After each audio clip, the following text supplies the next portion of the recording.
Before we go into the story in full, if this is your first time of coming across this channel, please subscribe to this channel to get more of our stories, like and share. Sometimes peace costs half your savings, but buys back your soul. Derek would come to understand those words much later. But on this particular Thursday evening, he was still the kind of man who believed that love could fix anything, even betrayal he hadn't discovered yet. He arrived home humming, holding a small envelope filled with printouts of resort tickets. Maldives, 7 nights, ocean view villa. The dream they'd built dollar by dollar, month after month. The one thing that had made late rent, skipped parties, and all those extra shifts worth it. "Babe," he called out, hanging his jacket. Guess what finally came through? Lena stood by the kitchen counter, her phone clutched too tightly. The smell of burnt sauce hung in the air. She never cooked when nervous, and yet there she was, stirring something over the stove. "Hey," she said too quickly. "We might have to postpone the trip." He blinked. "Postpone?" He laughed softly. "You mean like a week or two?" Her eyes dropped. "Maybe longer. There's a small issue with the bank." Derek's heart didn't race, it paused. "What kind of issue?" She turned her back. "They froze part of our account. Some mix-up with the wire transfer." Derek's phone buzzed in his pocket. It was an automated alert. Withdrawal, $18,000 from joint account ending in 6029. His stomach dropped. He stared at the message, then back at her. "When did this mix-up happen?" She hesitated. "Yesterday. But I'm handling it." "Handling it?" His tone sharpened slightly. "By withdrawing everything?" Her face twisted with defensive irritation.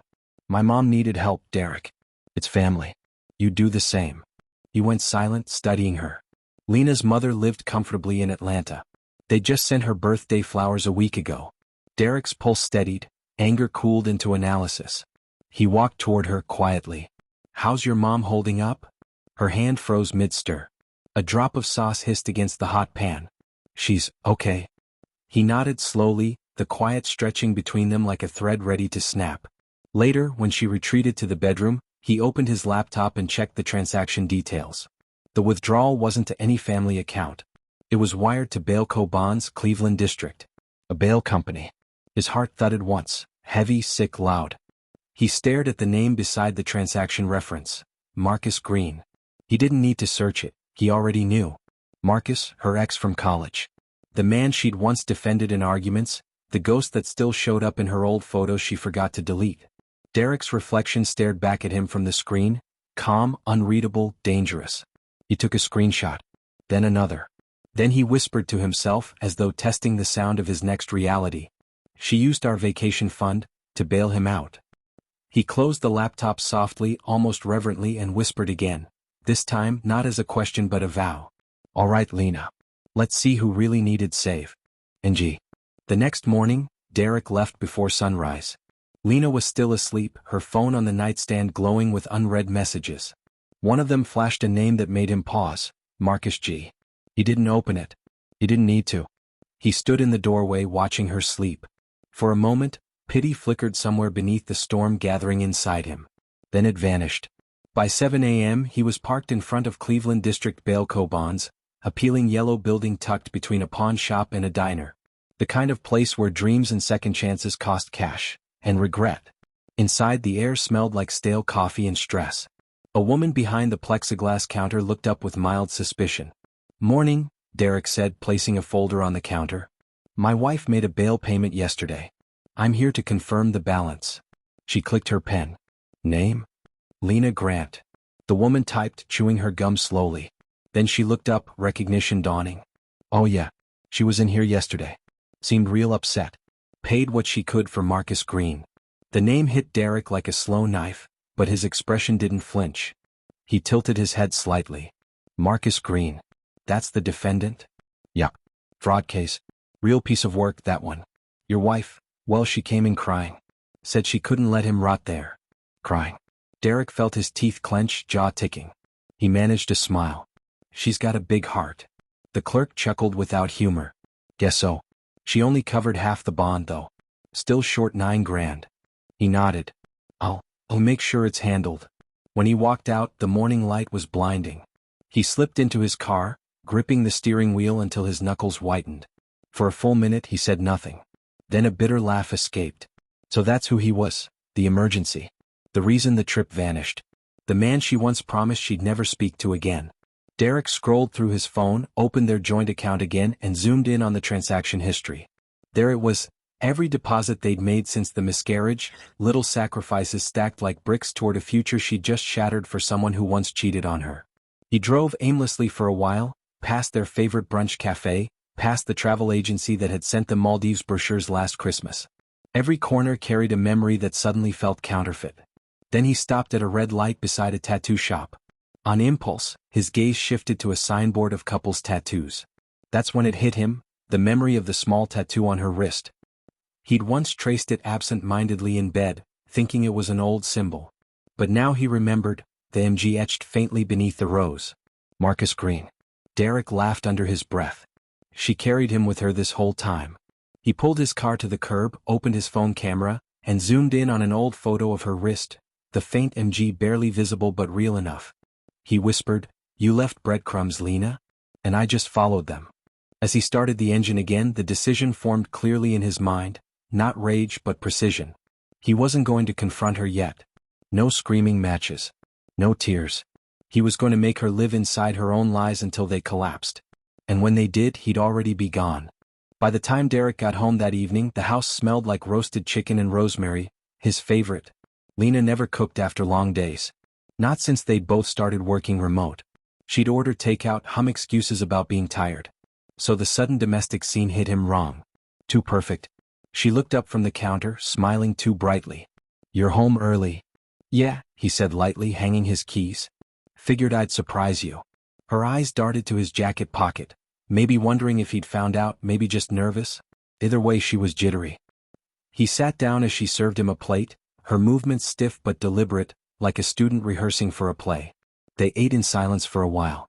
The clink of cutlery filled the quiet space where laughter used to live. "So," Derek said casually, slicing through the meat, "any word from the bank today?" She hesitated. "Still sorting things out." He chewed slowly. "That's strange. I called them this morning. They said everything's fine." Her hand froze halfway to her mouth. "You called them?" "Yeah," he said, keeping his tone friendly. "Wanted to make sure our vacation fund wasn't caught in any, what did you call it? Mix-up." Her lips parted. For a split second, guilt flashed behind her eyes before she masked it with indignation. "You don't trust me?" He set his fork down gently. "I trust facts."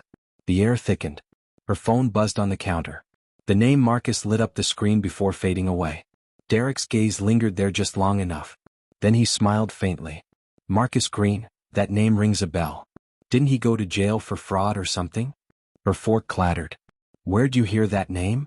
He shrugged. "Can't remember. News maybe." She stood abruptly. I need to call my sister." He leaned back, expression unreadable. "Of course." Lena stepped into the hallway, her voice a low hiss. "Marcus, he knows. I don't know how, but he knows."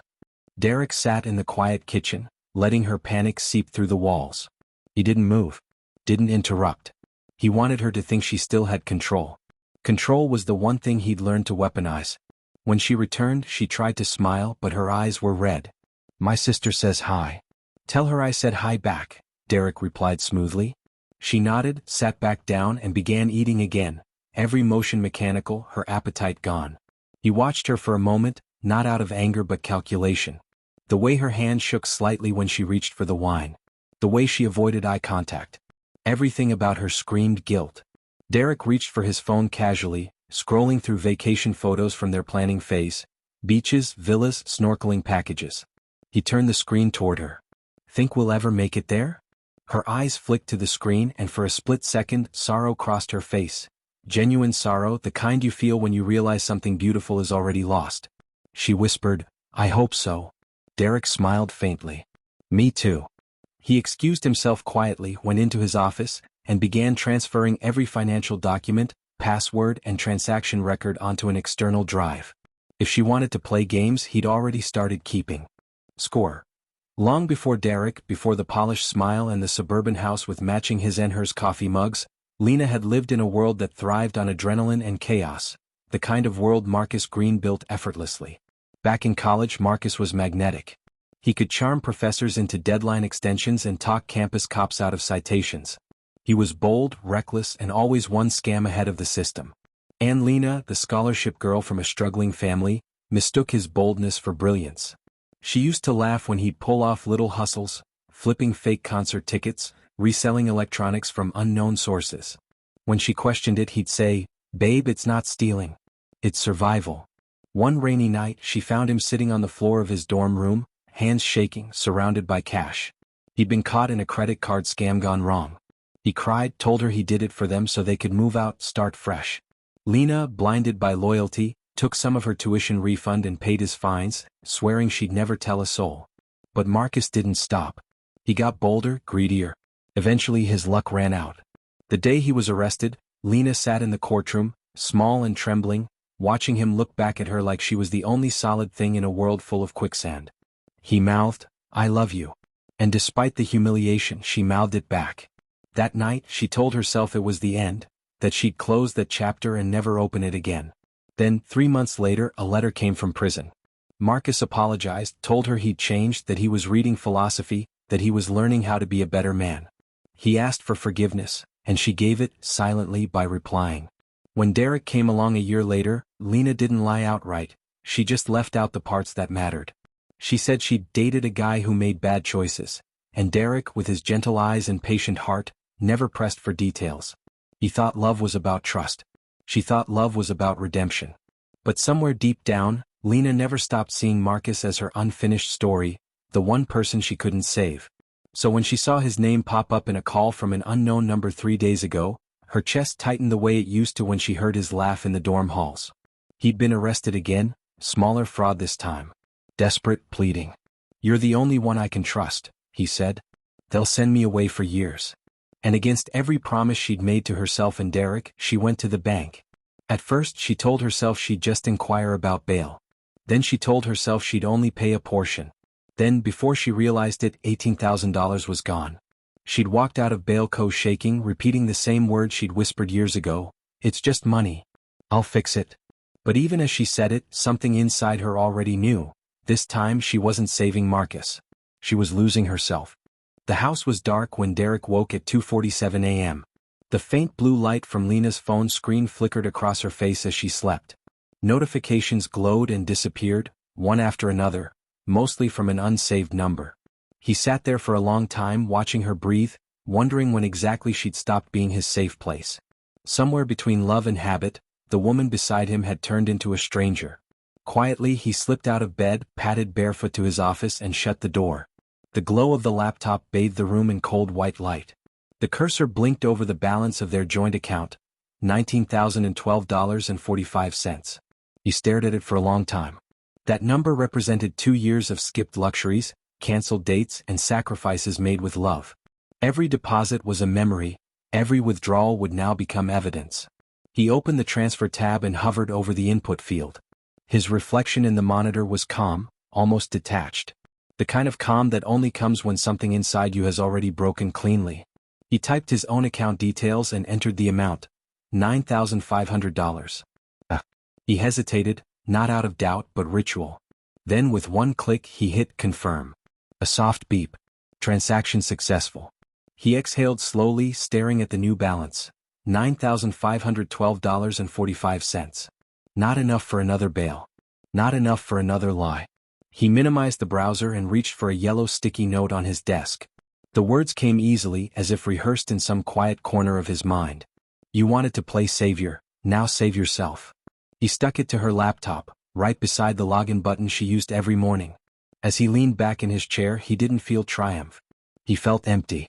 Like the silence after a fire burns out, just smoke and memory. Derek opened a drawer and took out the travel brochure from the Maldives agency. The one with "To Us, For Us" scribbled in Lena's handwriting on the front. He stared at it for a moment, then folded it carefully and dropped it into the trash. From the hallway, Lena's phone buzzed again. He could almost hear Marcus's voice in his imagination. Slick, desperate, manipulative. The same tone Derek had heard men use when they knew they still had control. He smiled faintly. "Not this time," he whispered. The next morning, the scream shattered the stillness of dawn. "Derek." Lena's voice cracked through the house. "They rearrested him. His bail didn't clear. You took the money, didn't you?" He walked into the kitchen, mug in hand, eyes clear, calm as glass. "Good morning," he said simply. Coffee? She stared at him, her face twisted with panic and disbelief. He's back in jail. You ruined everything. He took a slow sip. No, Lena. You did. And then he turned away, leaving her to clutch her phone, whispering frantic apologies into the receiver, to Marcus, to herself, to the ghost of the life she'd just destroyed. The morning after her outburst, the house fell into a strange quiet, that hollow calm that follows a storm but promises another. Lena hadn't spoken since her frantic phone calls. She'd slept on the couch, curled up in a blanket that smelled faintly of old perfume and guilt. Derek moved through the house like a ghost, making coffee, watering the plants, acting like nothing had changed. But every small thing reminded him of what they'd lost: the couple's mugs from their anniversary trip, the vacation jar that once sat proudly on the shelf labeled Maldives Magic. It was empty now, a hollow glass tomb for dreams that never got to breathe. He picked up the jar and turned it in his hand. Faded stickers of palm trees peeled off the glass, revealing the faint marker line where they'd once tracked their savings month by month. Beneath his fingers, the number $18,000 was still written in faded ink, a promise that used to mean healing. His mind drifted back to the night that promise was made. It was the same night the world had broken for the first time, the night they lost the baby. Lena had been silent for hours in the hospital bed, staring out the window while the nurse removed the last of the monitors. The doctor had spoken gently, clinically. It happens sometimes. You're still young. But those words had done nothing to fill the space between them. Derek had sat by her bed, holding her cold hand, searching for something that could make it better. He'd whispered, "Let's leave this place someday. Somewhere with no memories, no noise. Just the ocean." She'd looked at him then, eyes hollow but searching. "We can't afford that." He smiled weakly. "Not yet. But we will. We'll save for it. Every month, no matter what. And when we go, it'll mean we made it through this." That was how the jar started. Every small deposit had been a step toward forgiveness, hers, his life's. When he got a raise, he added extra. When she sold her old jewelry, she'd slip in a few bills and kiss his cheek. That jar wasn't just money. It was the weight of healing disguised as cash. Now, standing there years later, holding the same jar, Derek realized what hurt most wasn't that she'd taken the money. It was that she'd taken the meaning of it, that sacred thing built from heartbreak and stitched together with faith. He set the jar down on the counter gently, almost reverently, as if it still deserved respect even after its betrayal. In the living room, Lena stirred awake, eyes red, face drawn. "I can fix this," she whispered, her voice barely audible. "He just needs a little more time." Derek looked at her, then at the empty jar between them. "You already had time," he said quietly. "You just spent it on someone else." Her lips trembled. For the first time, tears fell, not from guilt, but from the dawning realization that the life she tried to save had cost her the one she already had. The knock came at dusk. 3 heavy thuds that seemed to shake the hallway. Lena froze mid-step, her eyes darting toward the door. Derek, sitting at the dining table, didn't move. He didn't need to, he already knew who it was. The universe has a cruel sense of timing. When Lena opened the door, Marcus stood there, tall, hollow-eyed, his clothes wrinkled like they'd been pulled from a duffel bag. He had that same crooked smirk that once fooled her into believing he was dangerous in the right way. But now it just looked tired. "Lena," he said, voice rough, "they gave me 72 hours. I need the rest of it tonight." Her voice shook. "Marcus, I don't have it yet. I told you I'm working on it." He stepped closer, lowering his voice. "They don't care about working on it. If I don't pay, they'll come for me. You said you'd handle it. You promised." Behind her, Derek rose quietly. The sound of his chair scraping the floor sliced the silence in half. Marcus's eyes flicked past Lena. "Oh, the husband." The way he said it, dismissive, casual, made something deep in Derek's chest harden. He walked over slowly, calm but deliberate, the kind of calm that makes people nervous. "You're standing in my doorway," Derek said. "Maybe you should rethink your tone." Marcus smirked. "I'm just here for what's mine."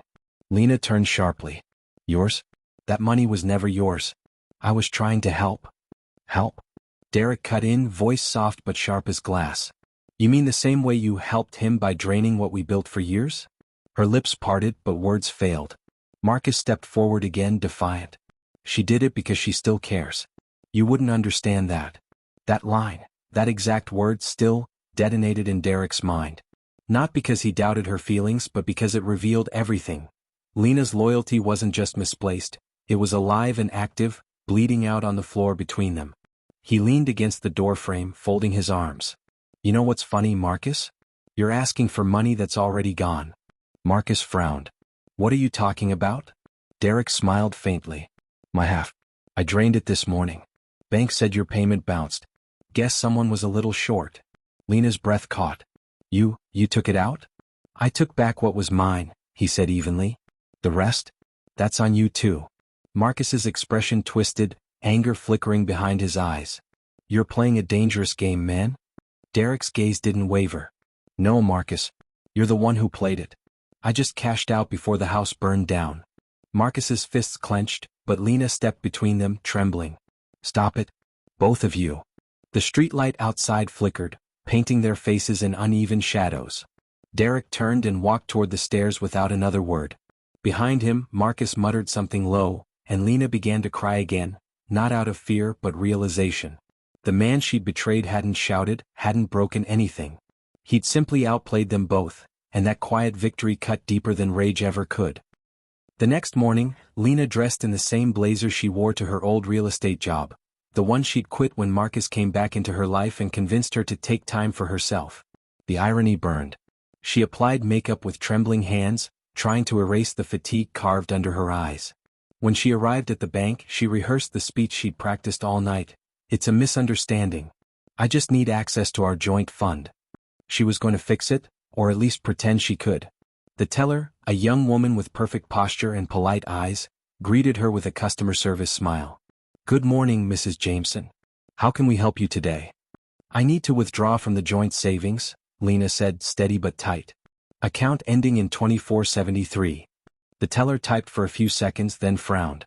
I'm sorry, ma'am, but this account has been closed. Lena blinked. Closed? No, that's not possible.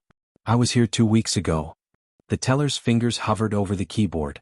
It says here both account holders were notified. The funds were split evenly and dispersed separately. Her pulse quickened. I didn't approve that. I see the transaction authorization here, the teller said gently. Your co-holder, Mr. Derek Jameson, signed off on his half, and requested all future correspondence be sent to his private account. Lena's throat closed. How much was left? The teller hesitated, then slid a printed balance sheet across the counter. Her heart dropped when she saw the number. $9,112.47. Just half. And she'd already spent nearly all of hers on Marcus's bail. That meant the bail shortfall, the part she'd promised to cover, was on her alone now. Her mind spun. She pictured the bail bondsman's face, the way he'd looked her up and down when she'd pleaded for an extension. She'd promised him the rest by Friday. That was tomorrow. A sharp pain bloomed in her chest. She steadied herself against the counter. Ma'am, the teller asked softly.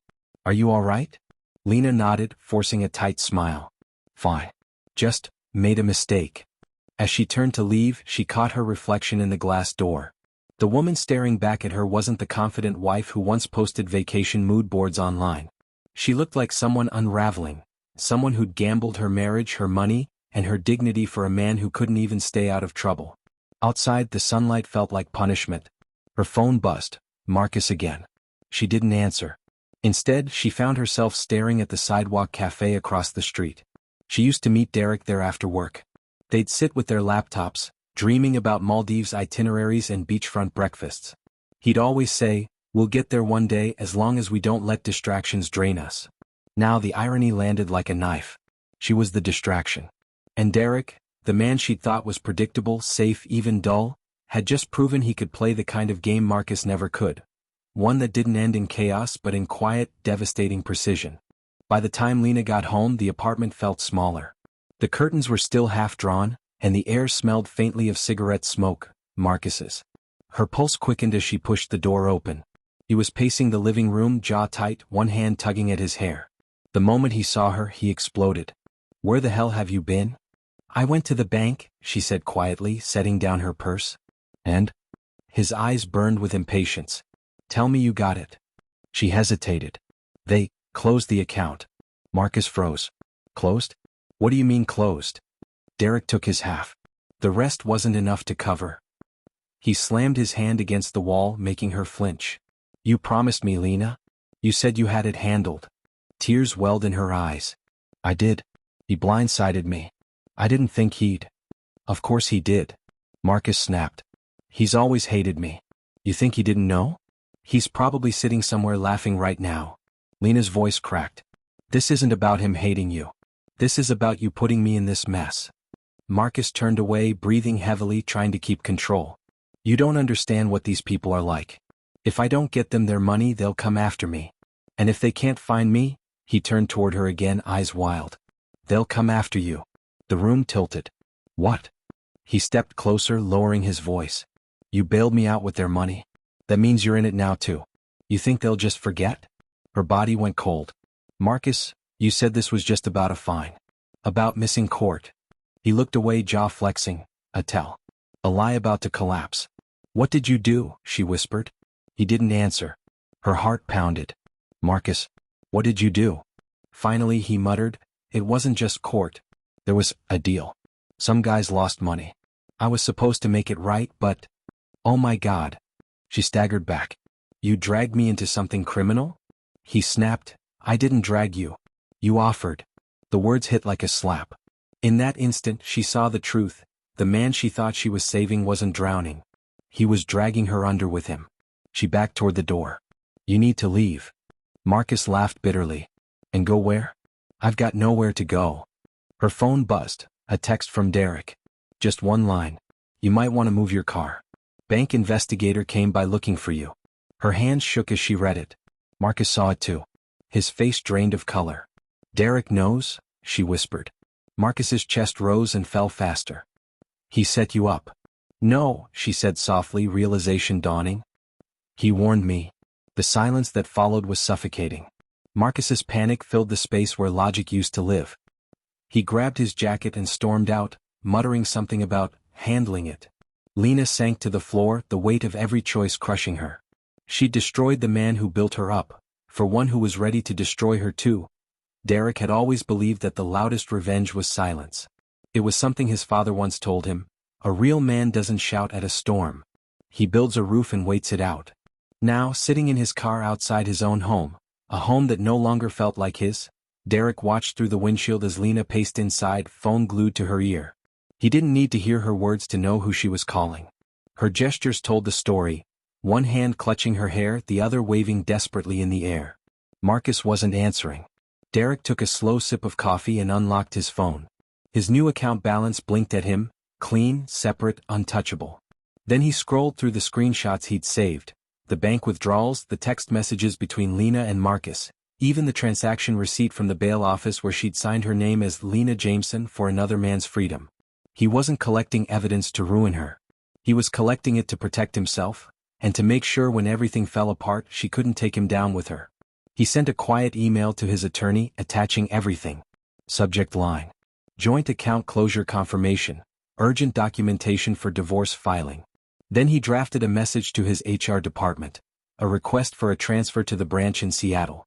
He'd already spoken to his manager weeks ago, back when things started to feel wrong at home. The transfer was pending approval, all it needed was his yes. He hit send. Outside, the wind picked up, stirring the curtains in the living room window. Through the faint shimmer of glass, Derek saw Lena collapse onto the couch, covering her face with both hands. For a second, just a second, his heart softened. She wasn't evil. She was broken. She'd let nostalgia and guilt pull her into a trap built by her own choices. But pity wasn't love. Not anymore. His phone buzzed again, a message from a private investigator he'd quietly hired last week, after noticing Lena's late-night withdrawals. The man had delivered. Attached was a photo of Marcus at a motel, meeting two men in hoodies, handing them a small envelope. The caption read, "Your wife's money didn't go to bail only. He's deeper in debt than she knows." Derek's jaw clenched. It wasn't just betrayal anymore. It was danger. He opened his car door, stepping into the night. The cool air bit at his skin as he walked toward the house. Inside, Lena looked up, startled. "Where were you?" He looked at her, really looked, and said quietly, "Making sure I'm not the next person you bankrupt." Her lips parted, but no words came. He walked past her, straight to the hallway closet. From the top shelf, he pulled down a small box, the one labeled vacation documents. Inside were the printed itineraries, flight options, and savings notes they'd once made together. He tore it all in half and dropped it into the trash. No shouting. No grand speech. Just the sound of paper breaking history. Then he looked at her one last time and said, "You'll understand soon enough." She didn't know it yet, but the next move wasn't his to make. It was karma's. And Derek had already built the runway for it to land perfectly.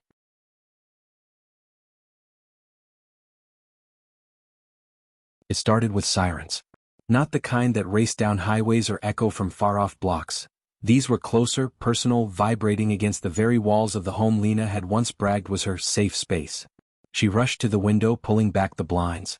2 police cruisers had parked outside. Flashing blue and red lights reflected off every shiny surface in the living room. The TV screen, the glass jar where their vacation fund used to be, even her wedding photo. The colors made everything look like a warning. Marcus was on the front lawn, pressed against a squad car, his hands cuffed behind his back. His shouts were muffled by the chaos.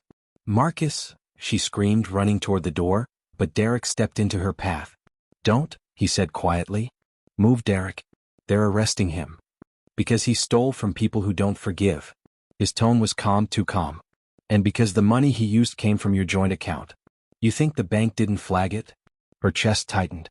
No, I didn't know." "You signed his bail bond, Lena," he said, eyes fixed on the flashing lights outside. "That made you a guarantor. And when the bond defaulted, the court traced the funds. They traced everything." Her mouth opened, but words wouldn't come. The sounds outside, Marcus shouting, an officer reading rights, blurred into static. "Derek, please. You have to help me. I didn't know it would go this far." He looked at her, and for the first time, his expression wasn't angry. It was disappointed. Like a man watching a fire burn down something he built with his own hands. "I already helped you," he said.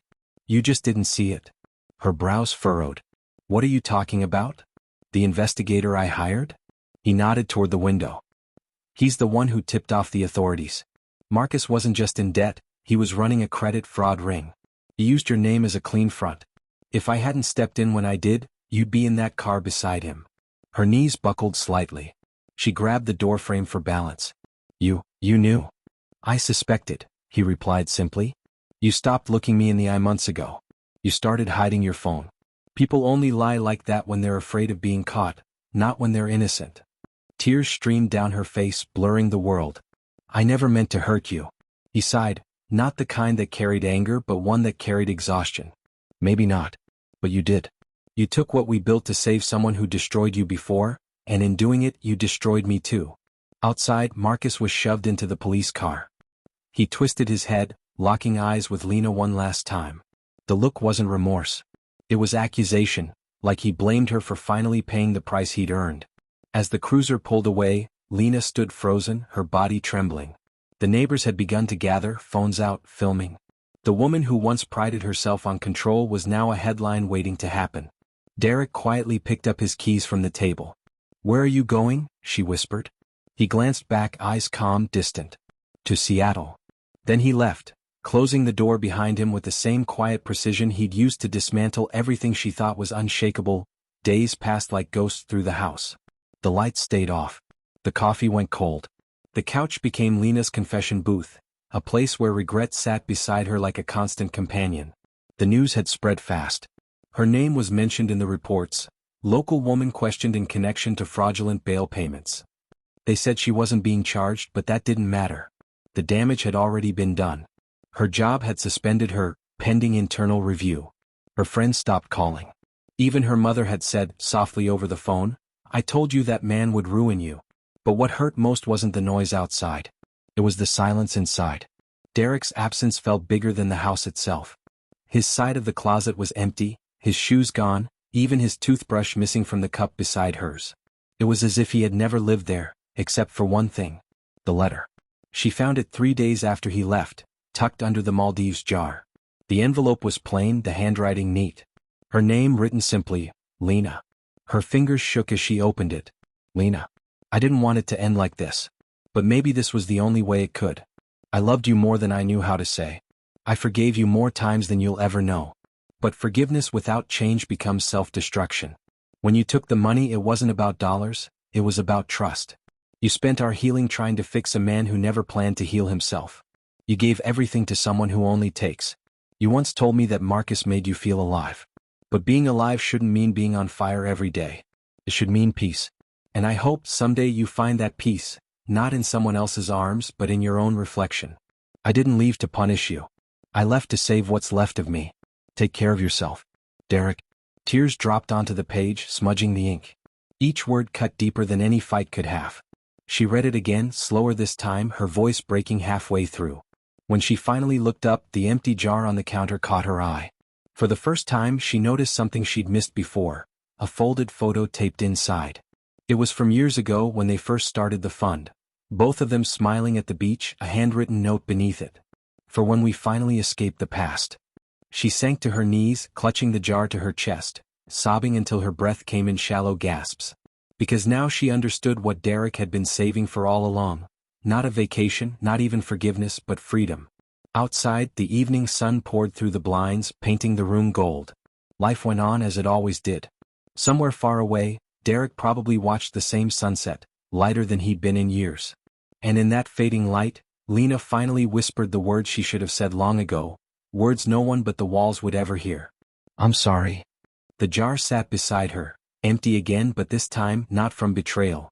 From truth.